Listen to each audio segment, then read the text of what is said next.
வணக்கம். ஆன்மீக செய்திகள்.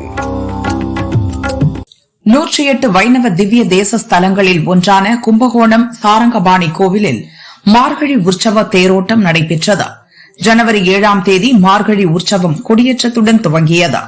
விழாவின் 9வது நாள் தேரோட்டம் விமரிசையாக நடைபெற்றது. சர்வ புஷ்ப அலங்காரத்தில் ஸ்ரீதேவி பூதேவி சமேத சாரங்கபாணி தேரில் பிரவேசித்தார். திரளான பக்தர்கள் கோவிந்தா கோஷம் முழங்க தேரை வடம் பிடித்து இழுத்து பரவசமடைந்தனர்.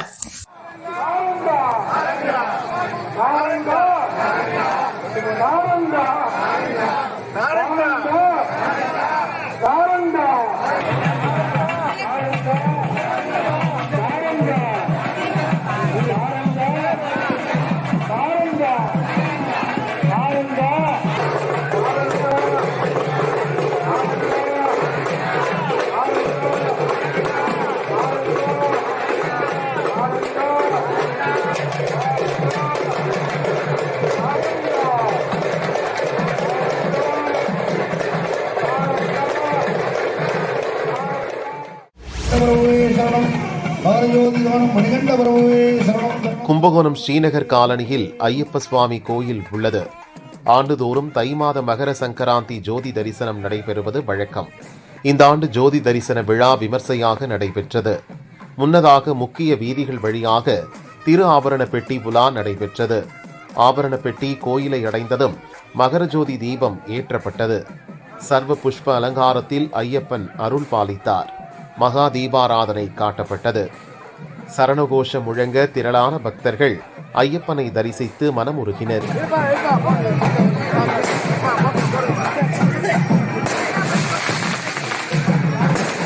காரைக்கால் பச்சூரில் தர்மசாஸ்தா கோயில் உள்ளது.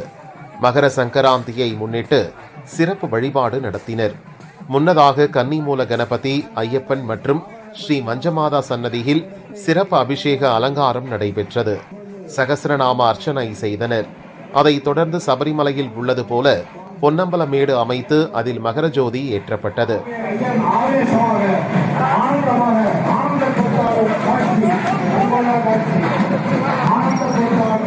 திருவண்ணாமலை ஆரணி கூற்றோடு பகுதியில் சபரிமலை வாசன் ஐயப்பன் கோயில் உள்ளது. கோயிலில் 6ஆம் ஆண்டு மகர ஜோதி விழா நடைபெற்றது. முன்னதாக திருவோத்தூர் பகுதியில் இருந்து முக்கிய வீதிகள் வழியாக திரு ஆபரண பெட்டி கோயிலை வந்தடைந்தது. பின்னர் ஐயப்பன் ஆலயம் முன்பு இருந்த சூரத்தில் 18ஆம் படி பாடல் முழங்க மகர ஜோதி ஏற்றப்பட்டது. அன்னதானம் வழங்கப்பட்டது.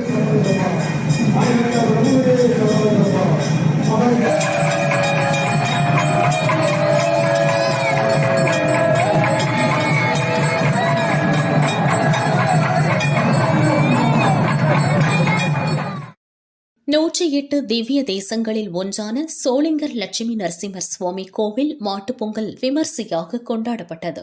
பக்தோசித பெருமாளுக்கு சிறப்பு திருமஞ்சனம் நடைபெற்றது. சர்வ ஆபரண அலங்காரத்தில் மகா தீபாராதனை காட்டப்பட்டது. கிளைகொண்ட வாகனத்தில் சுவாமி பக்தர்களுக்கு அருள் பாலித்தார். அதைத் தொடர்ந்து சுற்று வட்டாரத்தில் உள்ள 30க்கும் மேற்பட்ட கிராமங்களுக்கு வீதி உலா சென்று மண்டகப்படி நடந்தது. அன்னதானம் வழங்கப்பட்டது. கோவிந்தா கோஷம் முழங்க பக்தர்கள் சுவாமி தரிசனம் செய்தனர்.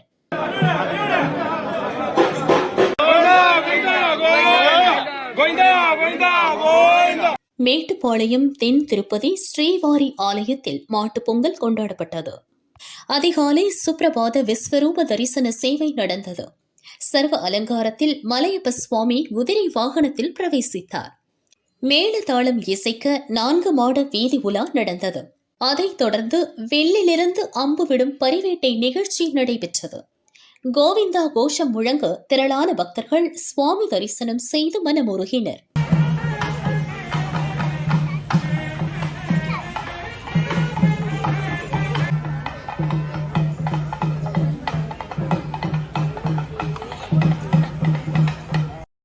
உலக புகழ்பெற்ற தஞ்சாவூர் பெரிய கோவிலில் மாட்டுப் பொங்கல் விமர்சையாக கொண்டாடப்பட்டது. மகா நந்தியம் பெருமானுக்கு 16 வகை வாசனை திரவியங்களால் சிறப்பு அபிஷேகம் நடைபெற்றது. அதைத் தொடர்ந்து சுமார் 2000 கிலோ காய்கறிகள், பழங்கள் மற்றும் ஜாங்கிரி, மைசூர் பாகு, முறுக்கு உள்ளிட்ட பலகார வகைகளால் அலங்காரம் செய்தனர். ஷோடச மகா தீபாராதனை காட்டப்பட்டது. பின்னர் 108 பசுக்களுக்கு சிறப்பு கோபூஜை செய்தனர். பசுக்களுக்கு மஞ்சள், குங்குமம், வேஷ்டி, சேலை, வஸ்திரம் சாற்றி வழிபாடு நடத்தினர். சிவ சிவ கோஷம் முழங்க திரளான பக்தர்கள் சுவாமி தரிசனம் செய்து மனமுருகினர். நோயற்ற வாழ்வு, குறைவற்ற செல்வமும் கிடைக்கப்பெற. மாட்டுப் பொங்கலை முன்னிட்டு திருவண்ணாமலை அருணாச்சலேஸ்வரர் கோவிலில் நந்தி பகவானுக்கு சிறப்பு வழிபாடு நடைபெற்றது. 1000 கால் மண்டபத்தின் அருகே உள்ள 12 அடி உயர நந்தி பகவானுக்கு வாசனை திரவிய அபிஷேகம் செய்தனர். அதைத் தொடர்ந்து ரூபாய் நோட்டு, வாழைப்பழம், ஆப்பிள், லட்டு, அதிரசம், சீடை, பிஸ்கட், முருங்கைக்காய், கத்தரிக்காய் உள்ளிட்ட 108 மாலைகளால் பிரம்மாண்ட அலங்காரம் செய்யப்பட்டது. உண்ணாமலை சமேத அருணாச்சலேஸ்வரர் நந்தி பகவானுக்கு காட்சி கொடுக்கும் வைபவம் நடந்தது. கோவில் கோசாலையில் பசுக்களுக்கு பூஜை செய்தனர். சிவ சிவ கோஷம் முழங்க திரளான பக்தர்கள் சுவாமி தரிசனம் செய்தனர். வேலூர் கோட்டை ஜலகண்டேஸ்வரர் கோவிலில் மாட்டுப் பொங்கலை முன்னிட்டு சிறப்பு வழிபாடு நடைபெற்றது. நந்தியம் பெருமானுக்கு 16 வகை வாசனை திரவிய அபிஷேகம் செய்தனர். ஆப்பிள், ஆரஞ்சு, திராட்சை, அதிரசம், முறுக்கு மற்றும் சுழியம் வைத்து சிறப்பு அலங்காரம் செய்யப்பட்டது. பின்னர் திருவூடல் உற்சவம் நடைபெற்றது. மகா தீபாராதனை காட்டப்பட்டது. சர்வ புஷ்ப அலங்காரத்தில் சுவாமி வீதி உலா சென்று பக்தர்களுக்கு அருள் பாலித்தார்.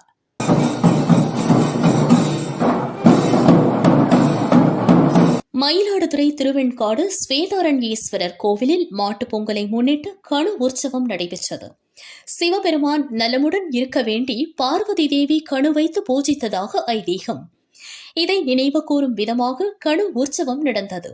சந்திர தீர்த்த கரையில் அம்மனை எழுந்தருள செய்து பொங்கல் வைத்து செங்கரும்புடன் பூஜித்தனர். மஞ்சள், குங்குமம், கண்ணாடி, சீப்பு உள்ளிட்ட மங்கள பொருட்கள் அம்மனுக்கு படைக்கப்பட்டது. புனித நீர் அடங்கிய கலசத்தை அம்மனாக பாவித்து மகா தீப ஆராதனை காட்டப்பட்டது. பின்னர் புனித நீர் பக்தர்களுக்கு வழங்கப்பட்டது. சகல சௌபாக்கியம் வேண்டி திரளான பக்தர்கள் கணு உற்சவத்தில் கலந்து கொண்டனர்.